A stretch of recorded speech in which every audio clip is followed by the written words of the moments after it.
सो hello बच्चों, welcome back to the channel. बच्चा ये अपना पार्ट 2 है फ्लूइड मैकेनिक्स का 7 श्योर शॉर्ट क्वेश्चन का।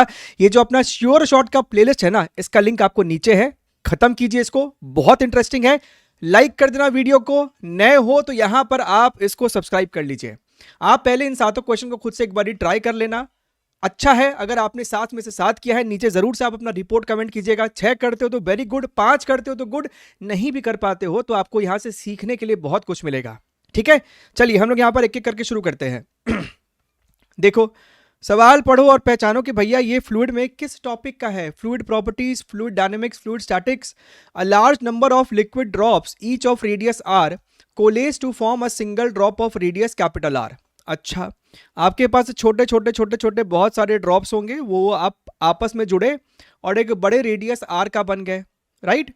तो यहां पर हमको साफ साफ दिख रहा है कि शुरुआत में टोटल सरफेस एरिया ज्यादा रहा होगा, बाद में सरफेस एरिया कम हो गया है, यानी कि एनर्जी का लॉस हुआ है। द एनर्जी रिलीज्ड, जो लॉस हुआ है वो क्या है, रिलीज्ड है।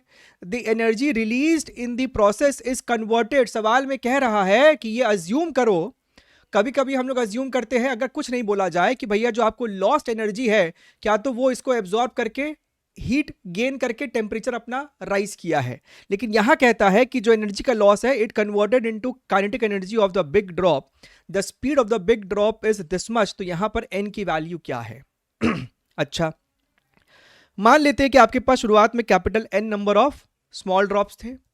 तो भैया आपका शुरुआत में जो एनर्जी था इस पूरे सिस्टम का, that is equal to N into surface tension. ये हमको सिंबल कहता है कैपिटल टी लो, और टोटल आपको 4 पाई आर स्क्वायर एक का सरफेस एरिया है, तो एन से मल्टीप्लाई कर दिया। और बाद में जो हमारा फाइनल एनर्जी है, सरफेस एनर्जी है, that is equal to surface tension multiplied by your area. मेरे पास एक और रिलेशन है यहां पर स्मॉल आर और कैपिटल आर के बीच में, क्योंकि वॉल्यूम आपका सेम रहने वाला है, यानी N into 4/3 pi R cube must be equal to 4/3 capital R cube. Volume same रहेगा, यानी कि कैपिटल एन को हम लोग लिख सकते हैं capital R cube upon small R cube. देखो पूरे आंसर में ना कैपिटल एन आपको है ही नहीं, तो हमको उसको हटाना है कैसे भी करके। अब ये आपको हायर एनर्जी है, ये आपको लोअर एनर्जी है, तो जो लॉस हुआ है वही तो आपको होगा हाफ एम वी स्क्वायर। तो क्या हम लोग हाफ एम वी स्क्वायर, इसका मास कितना हो जाएगा, डेंसिटी इंटू उसका वॉल्यूम, राइट। ये आपको हो गया है हाफ एम, इसका स्पीड मान लीजिए वी था, तो V square is equal to energy loss, यानी कि दिस माइनस दिस। तो इसको क्या लिख सकते हो, T4 पाई आर स्क्वायर, और कैपिटल एन की जगह हम लोग यहां पर लिख सकते हैं R cube upon small R cube, T4 pi are square. अच्छा, तो यहां पर अगर हम ध्यान से देखें तो मेरा 4 पाई ये कैंसिल आउट होएगा, आर स्क्वायर क्यूब को यहां से कट कर देगा, आर स्क्वायर इस वाले क्यूब को यहां से कट कर देगा। यहां पर एक कैपिटल आर आपके पास अभी भी बच रहा है, यानी इसको जब नीचे लेके जाओगे ना राइट साइड, तो ये आप उड़ा दो पूरा, ये भी उड़ जाएगा और यहां पर एक कैपिटल आर आ जाएगा। तो यहां से हमको दिखाई दे रहा है कि V square is equal to 6t divided by rho, bracket में 1 minus small R 1 minus capital R, और जब रूट डाल दोगे तो ये आपको ऐसे हो जाएगा, और एलएचएस में मेरे पास यहां पर सिर्फ स्पीड बच जाएगा। तो भैया 6t बाई रो, यानी कि n की वैल्यू कितनी आ रही है, 6। सवाल डुएबल है, कैलकुलेशन पे आपको थोड़ा सा ध्यान देना पड़ेगा। ठीक, देखिए 4 स्टेटमेंट है, बताना है कौन कौन सा करेक्ट है, राइट।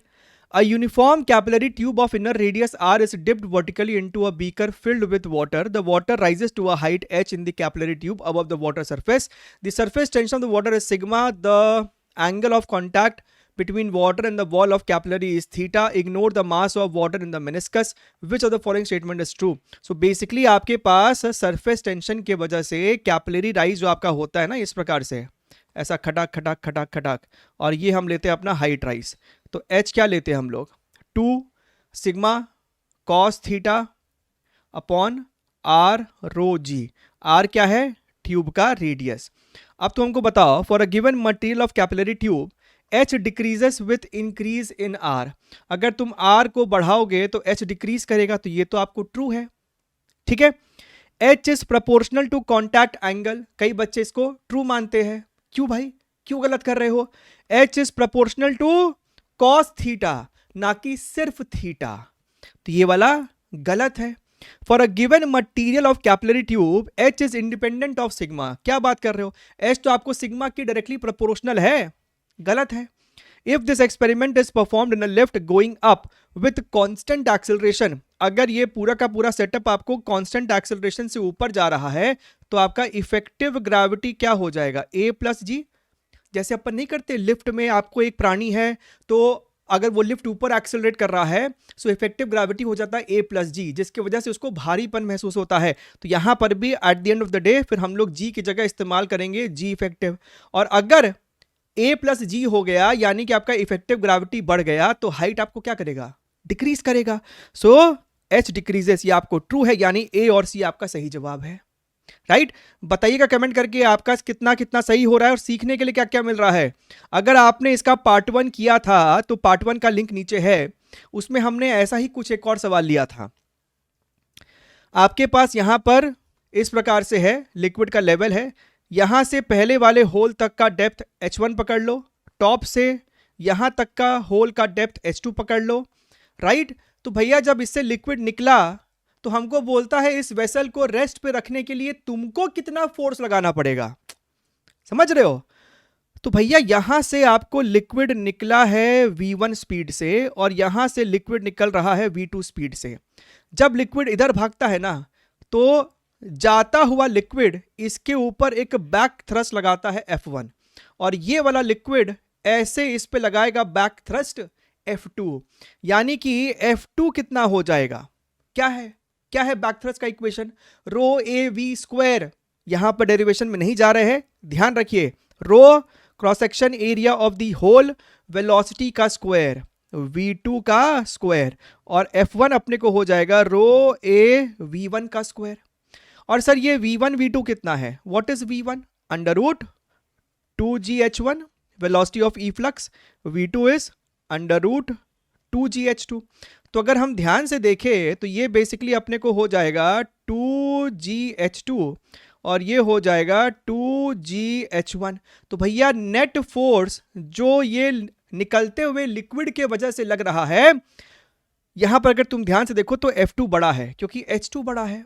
राइट तो net force is F2 minus F1, ये वाला फोर्स बड़ा है, यानी कि ये जो वेसल है ना वो इफेक्टिवली लेफ्ट साइड भागने का कोशिश करेगा। तो एक एक्सटर्नल एजेंट को राइट साइड एक फोर्स लगाना चाहिए ताकि वो इसको रोक पाए।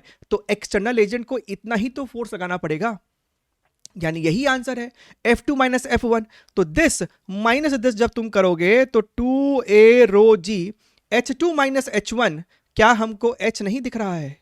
बिल्कुल दिख रहा है सर। यहां पर डिवीजन है, डिवीजन वाला साइन नहीं लेना है, ये लेना है ऑप्शन नंबर सी। ठीक है चलिए देखिए और क्या है मार्केट में। अब समझना इसके ऊपर आपको पहले भी प्रीवियस ईयर क्वेश्चन में सवाल आ चुका है।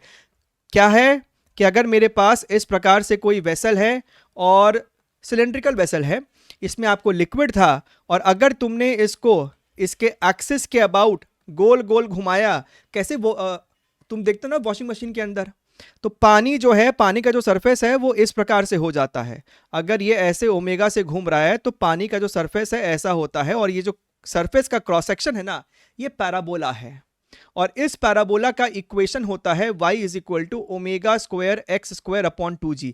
इसके डेरिवेशन में नहीं जा रहे, इसके ऊपर एक शॉर्ट्स में हमने इसको डेराइव करके दिखाया हुआ है, चाहो तो ढूंढ सकते हो, बट फिलहाल के लिए राइट ये पैराबोला है, ये इसका वर्टेक्स है, यानी ये अगर एक्स एक्सिस है ये मेरा वाई एक्सिस है। ठीक बात है। हमको सवाल में क्या बोला रे बाबा? हमको सवाल में ये बोला कि आपका ये वेसल है ना पूरा फिल्ड था, it was filled with the liquid, it was filled, the open cylindrical vessel filled with water. आप इसको पूरा पूरा भर के रखे हुए हैं और फिर तुम इसको घुमा दोगे, राइट और जब एंगुलर स्पीड 1 थी, at this angular speed the centre of the bottom is just exposed, यानी कि आपने इसको नचाया तो पानी आपको पहले मान लो इससे भी कम ओमेगा था, तो पहले ऐसा हुआ होगा, तुम ओमेगा को बढ़ाओगे फिर ये शेप ऐसा लेगा, और बढ़ाओगे फिर ये शेप जस्ट ऐसा लिया, तो सर ये सब पानी कहाँ गया, बाहर छलक गया, फेंका गया पानी, हम क्या कर सकते हैं इसमें, ठीक है।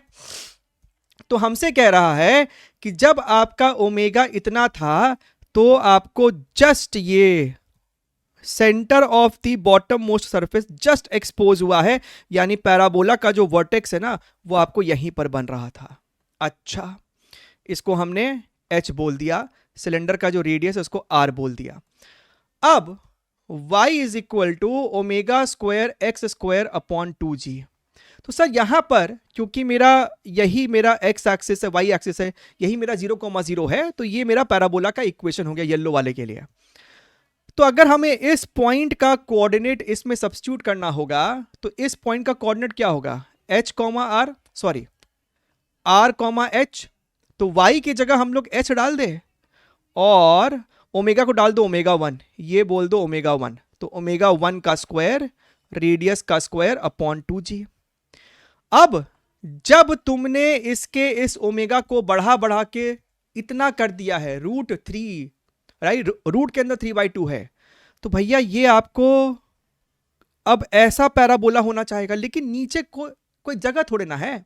सो इसका क्या मतलब हुआ, इसका मतलब ये हुआ कि आपका और हायर ओमेगा पे ना शेप ऐसा हो गया है, लिक्विड का सरफेस का शेप ऐसा हो गया है। अब इतना सरफेस आपको बॉटम का एक्सपोज्ड है, हमें यही वाला एरिया पूछ रहा है जो आपको एरिया एक्सपोज्ड है, तो हमको उसके लिए ये वाला x1 चाहिए होगा, तभी तो आप पाई r स्क्वायर कर पाओगे, पाई x1 स्क्वायर कर पाओगे। बढ़िया है सर।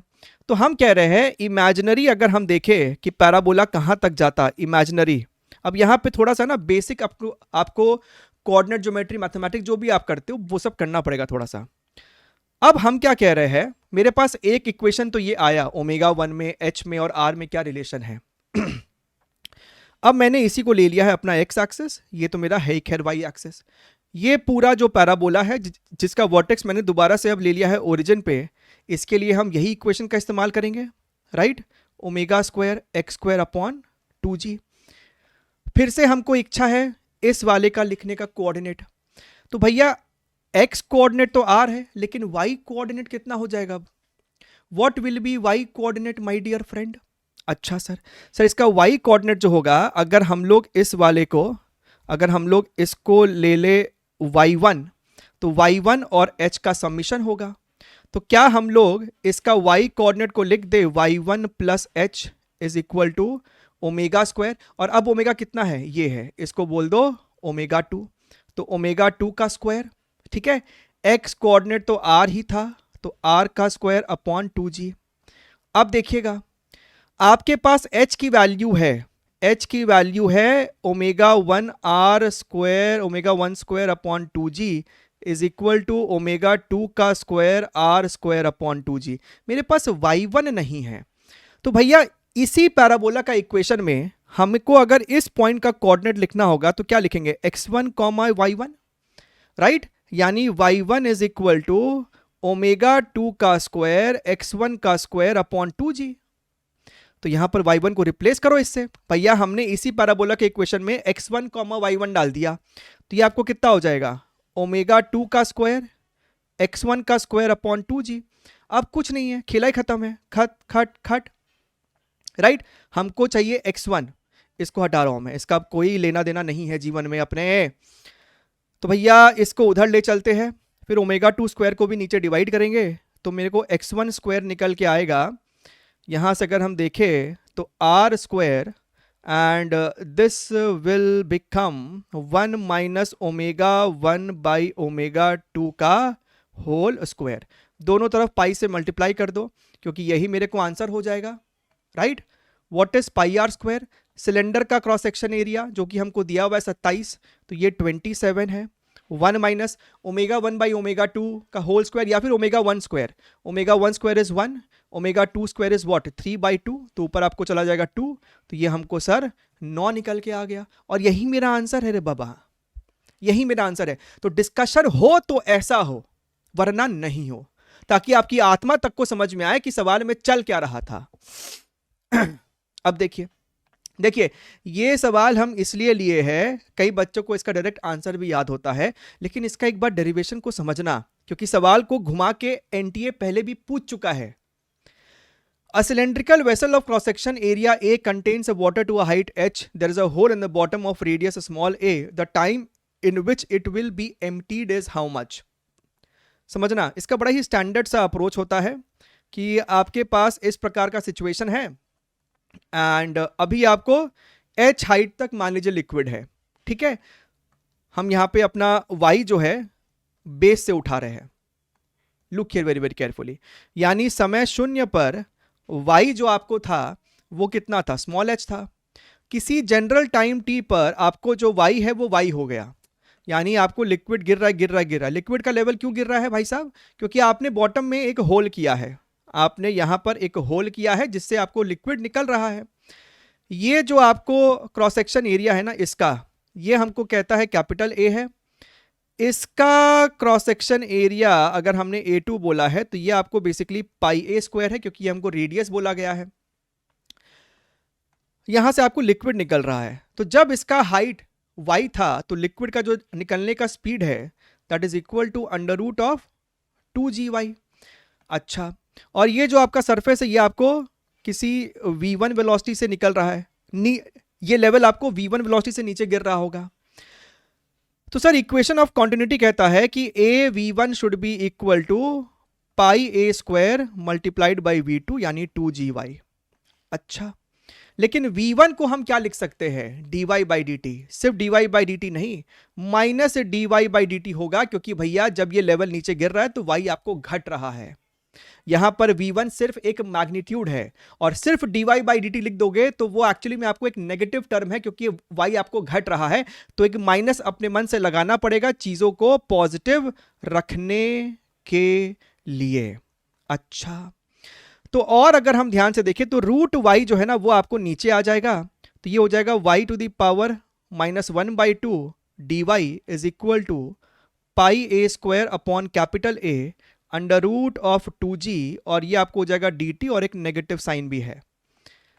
अब आप इसको मारिए इंटीग्रेट। अब देखिए सवाल में बोला है कि पूरा का पूरा h हाइट को खाली होने में कितना लगा।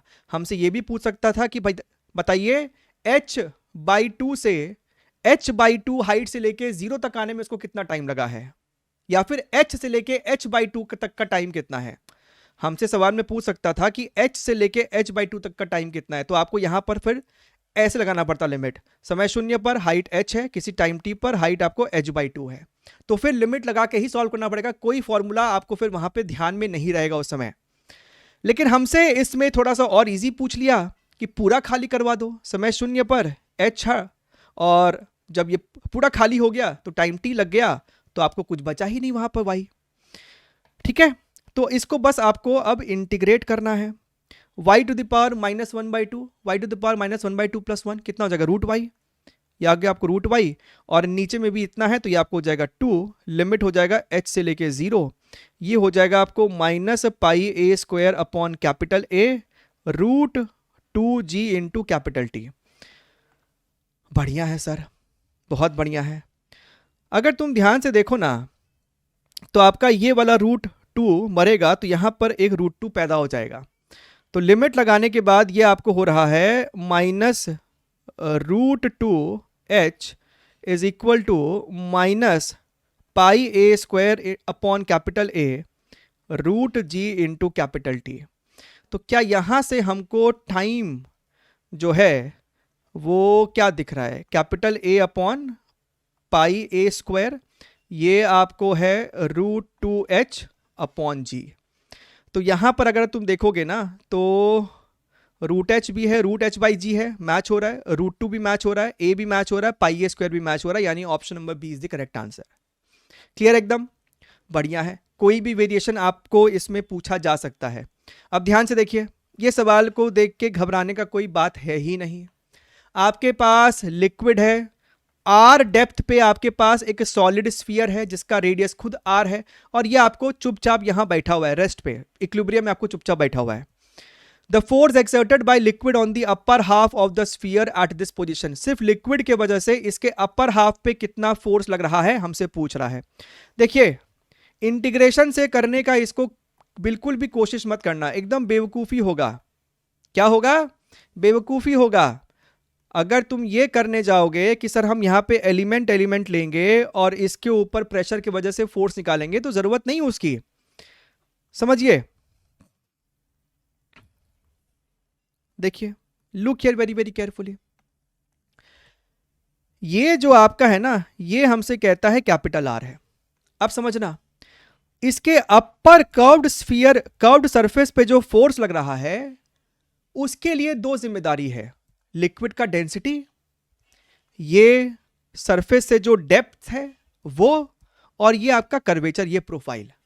तो हम कह रहे हैं इस वाले पे हमको सिर्फ इसके ऊपर वाले सरफेस पे लिक्विड क्या दबाव लगा रहा है वो जानना है। तो हम कह रहे हैं इस सॉलिड स्फीयर पे निकालो या फिर इस हेमीस्फीयर पे निकालो, क्या फर्क पड़ता है? अभी भी तुम्हारा ये प्रोफाइल वैसा का वैसा ही रहा। डेप्थ हर पॉइंट का, सरफेस का हर पॉइंट का डेप्थ ऊपर वाले से सेम ही है। तो भैया आज भी जो लिक्विड इसके सरफेस पे फोर्स लगाएगा वो वही होगा, अगर पूरा स्फीयर होता तब भी, या फिर हेमीस्फीयर है तब भी। अच्छा, इस पे सॉल्व करना बहुत इजी है। मान लेते हैं ये आपको हेमिस्फीयर इक्विलिब्रियम में है, यानी धरती माँ का प्रेम, इसके नीचे इसके जो ये फ्लैट सरफेस है इसके ऊपर एक फोर्स लिक्विड लगा रहा होगा F2, और ऊपर से लिक्विड इफेक्टिवली इस पे एक डाउनवर्ड फोर्स लगा रहा है F1। तो हम कह सकते हैं कि सर F1 प्लस mg जो है वो F2 के बराबर है, यानी कि F1 जो है ना सर वो F2 माइनस mg के बराबर है। And what is F2? F2 लिखना तो आसान है, क्योंकि भैया ये जो आपका डेप्थ है ना ये आपको 2r है, ये पूरा का पूरा फ्लैट सरफेस आपको 2r डेप्थ पे ही है। तो 2r डेप्थ पे प्रेशर कितना हो जाएगा? Rho g h, pressure into bottom का क्रॉस सेक्शन एरिया यानी कि pi are square, minus sir लेकिन इसका mg कैसे लिखेंगे? हमको यहां पर सर इस सॉलिड बॉडी का डेंसिटी तो सवाल में दिया ही नहीं है।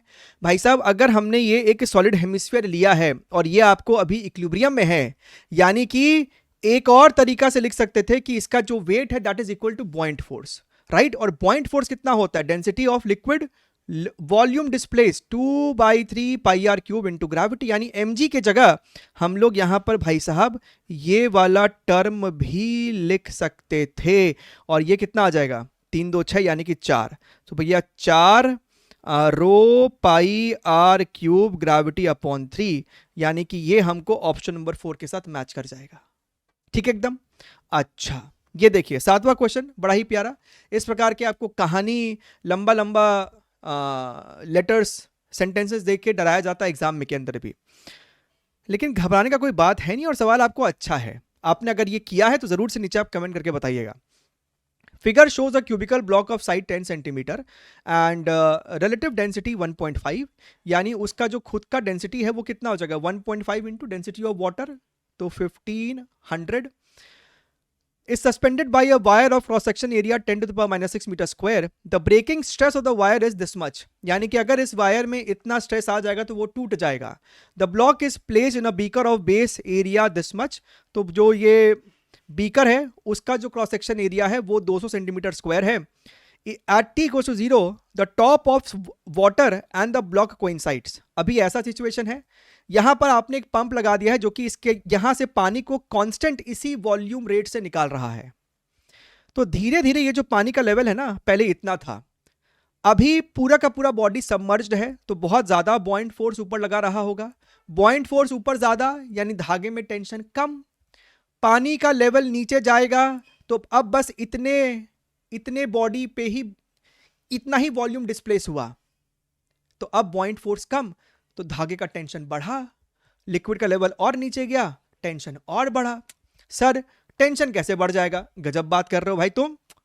टेंशन ये आप देखो, ये बॉडी आपका ऊपर टेंशन है, नीचे mg है, राइट, और ऊपर आपको लग रहा है buoyant force. So tension is equal to mg minus buoyant force. Buoyant force को घटाओगे तो टेंशन आपको बढ़ेगा नहीं? हाँ सर। तो सर टेंशन बढ़ते बढ़ते कभी ना कभी ऐसा हो सकता है कि धागा आपको टूट जाए, तो हम कहते हैं इसको रिवर्स सॉल्व करो। हमसे पूछा कितने देर में धागा टूट जाएगा, हम कह रहे रिवर्स सॉल्व करो। हम कह रहे हैं कि ब्रेकिंग स्ट्रेस के हिसाब से धागे में मैक्सिमम अलाउएबल टेंशन पता करो। Tension upon area is your stress, यानी जो मैक्सिमम टेंशन ये धागा झेल सकता है that is this multiplied by area. तो सर ये तो हमको 7 न्यूटन आ गया। अच्छा, अगर ये धागा हमको मैक्सिमम 7 न्यूटन झेल सकता है, अच्छा बॉडी का खुद का वेट कितना है mg? What is mg my dear friend? Gravity multiplied by mass. Mass के लिए डेंसिटी चाहिए, डेंसिटी कितना है 1500 multiplied by volume. 10 centimetre side का आपको ये एक क्यूब है, तो ये आपको हो जाएगा 10⁻³ यानी कि 15 न्यूटन। तो धरती माँ का प्रेम इस पे लग रहा है 15 न्यूटन, यानी कि जब धागा में मैक्सिमम टेंशन आया था उस समय जो बॉइंट फोर्स लग रहा होगा दैट इज 15 - 7 8। तो हमने ये पता कर लिया है कि बॉइंट फोर्स कितना लग रहा था जब धागा जस्ट टूटने वाला था। अब buoyant force is equal to, मान लो कि भैया लिक्विड का लेवल गिरते गिरते, मान लीजिए मान लीजिए कि लिक्विड का लेवल गिरते गिरते यहां तक आ गया है, इतना लेवल गिर गया है लिक्विड का, ठीक है। तो अब बॉइंट फोर्स कितना लग रहा है, ये वाला हाइट चाहिए, ये वाला हाइट चाहिए, इसको हमने h बोल दिया है। So buoyant force is density of the liquid which is your 1000 into gravity into volume displace, यानी हाइट इंटू इसका जो क्यूब का क्रॉस सेक्शन एरिया है 10 सेंटीमीटर के हिसाब से, ये आपको हो जाएगा 10⁻²। तो अगर हम बहुत ध्यान से देखें तो आपको दिखेगा कि 0 इंटू ग्रेविटी और ये आपको मरेगा। So height is equal to 8/100 metre, या फिर हम कह सकते हैं 8 सेंटीमीटर। तो इससे तुमको ये समझ में नहीं आ गया कि अगर ये 8 सेंटीमीटर था तो जो लिक्विड का लेवल नीचे गिरा है वो सर 2 सेंटीमीटर है, क्योंकि ये टोटल तो 10 सेंटीमीटर था। तो 2 सेंटीमीटर लिक्विड का लेवल नीचे गिर गया। तो बेसिकली कितना वॉल्यूम लिक्विड नीचे गया है, कितना वॉल्यूम निकल गया है, क्या होगा वो वॉल्यूम? वो वॉल्यूम आपको होगा, अगर ये क्यूब यहां पर नहीं होता तो ये वाला टोटल वॉल्यूम माइनस जो ये क्यूब इतना सा पोर्शन यहां पर जगह खा के बैठे हुए हैं। सो 2 सेंटीमीटर मल्टीप्लाइड बाई सिलेंडर का खुद का cross section area minus 2 centimetre multiplied by cube का खुद का cross section area which is 100 centimetre square. तो यहां से आपको ये निकल के आया है 200 सेंटीमीटर क्यूब। इतना पानी निकल गया, और किस रेट से निकल रहा है 2 सेंटीमीटर क्यूब पर सेकेंड। तो कितना टाइम लग गया ये कांड होने में? 100 सेकेंड। ध्यान रखिए, take care, wish all the very best and bye bye.